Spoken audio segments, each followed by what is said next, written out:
আজ সবগুলো দিয়ে ঝোল বানাবো, চলো শুরু করা যাক। হ্যালো এভরিওয়ান, আমি কাকুলি। সকালের সমস্ত কাজবাজ সেরে কিছু জামা কাপড় ছিল, সেগুলো ভিজিয়ে দিলাম। তোমাদের তো আগেই দেখিয়েছি আজকে ফুলকপি দিয়ে ডিম আলুর তরকারি বানাবো। সেই মতো প্রেশার কুকারে ডিম আলু সিদ্ধ বসিয়ে দিলাম। আর এদিকে ফুলকপি কেটে নিয়েছি, পেঁয়াজ কেটে নিয়েছি, আর মামলেট বানাবো তার জন্য পেঁয়াজ কেটেছি এবং তরকারির জন্য টমেটো কেটেছি। এদিকে আদা রসুনটাকে পেস্ট করে নিয়েছি। আর অফ ক্যামেরাতে আলু আর ডিমটা ছাড়িয়ে নিয়েছি, খোসা ছাড়িয়ে নিয়েছি। তারপর কড়াইতে নুন আর তেল দিয়ে, তেলটা গরম হতে হলুদ দিয়ে তাতে ডিম ভেজে নিয়েছি। তারপর দেখো এক পিস মাছও ভেজে নিলাম।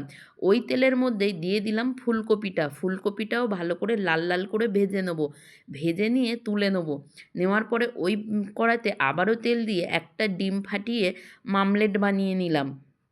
আজকে যে কী রান্না হচ্ছে আমি নিজেও বুঝতে পারছি না। এইভাবে কোনো দিন আমি নিজেও রান্না করিনি। চলো আবারও কড়াই তেল দিয়ে গোটা জিরে আর গোটা গরম মশলা দিয়ে পেঁয়াজগুলো ভাজতে দিয়ে দিয়েছি। পেঁয়াজ ভাজা হয়ে যেতেই দিয়ে দিলাম টমেটোটাও একটুখানি নাড়াচাড়া করে দিয়ে দিলাম আদা রসুনের পেস্ট, আর দিয়েছিলাম কাঁচা লঙ্কা বাটা। দিয়ে চলো এখন ভালো করে কষিয়ে নিই। কষানো হয়ে যেতেই দিয়ে দিলাম ফুলকপি ভাজা আর আলু সিদ্ধ একসাথে দিয়ে ভালো করে কষিয়ে দিয়ে দিলাম জল, আর দিয়ে দিয়েছিলাম ঢাকা। দিয়ে দেখো এখন ঢাকনাটা খুলেছি। ফুলকপি তো আলু তো সিদ্ধই ছিল, ফুলকপিটাও যখনই দেখলাম সিদ্ধ হয়ে এসছে সব দিয়ে দিলাম। গোটা ডিম, এক পিস মাছ আর মামলেট করা ডিমটা দিয়ে এখন ভালো করে ফুটিয়ে নেব। নিয়ে ওপর থেকে গরম মশলা ছড়িয়ে নামিয়ে নেব। এরকম রান্না কি আগে কোনো দিন খেয়েছো? টেস্ট